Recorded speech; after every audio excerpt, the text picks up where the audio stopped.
Alright, this one is going to be quick. But honestly, it is one of the most important lessons in the whole module because there is a lot of misinformation floating around about OpenClaw and how it gets paid for. So let me just set the expectations cleanly. No fluff, there is no OpenClaw subscription, none.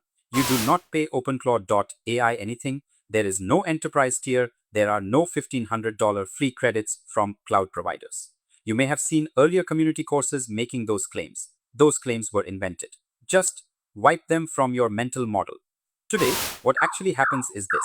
You install OpenClaw on your machine, and then you connect it to a model provider, Anthropic, OpenAI, Google, whoever, using your own API key. Whatever that provider charges you per token, that is your bill. That is it. OpenClaw itself is free, MIT licensed. The code is on GitHub at github.com/openclaw/openclaw. Go look at it. The provider list is long, really long. You are looking at 50 plus model providers supported.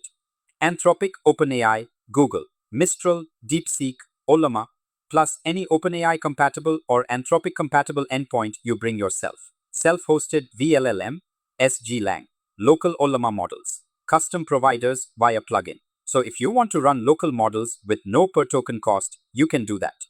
If you want top-tier cloud reasoning models, you can do that too. The choice is yours. Honestly, operating system support is broad.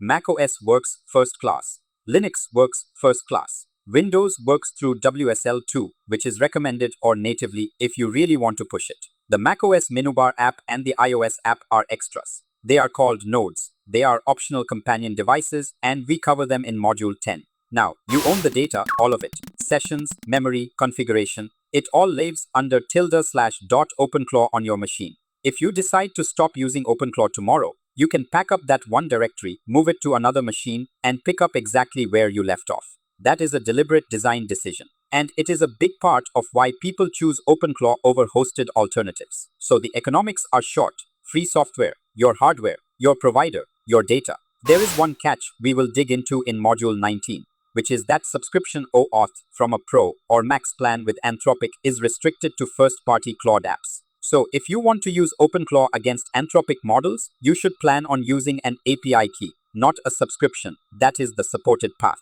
We will cover that policy in detail later. Alright, in the next module, we install OpenClaw. So if you have not already grabbed an API key from at least one model provider, go do that now. Then we are ready to get a gateway up and running. See you in the next one.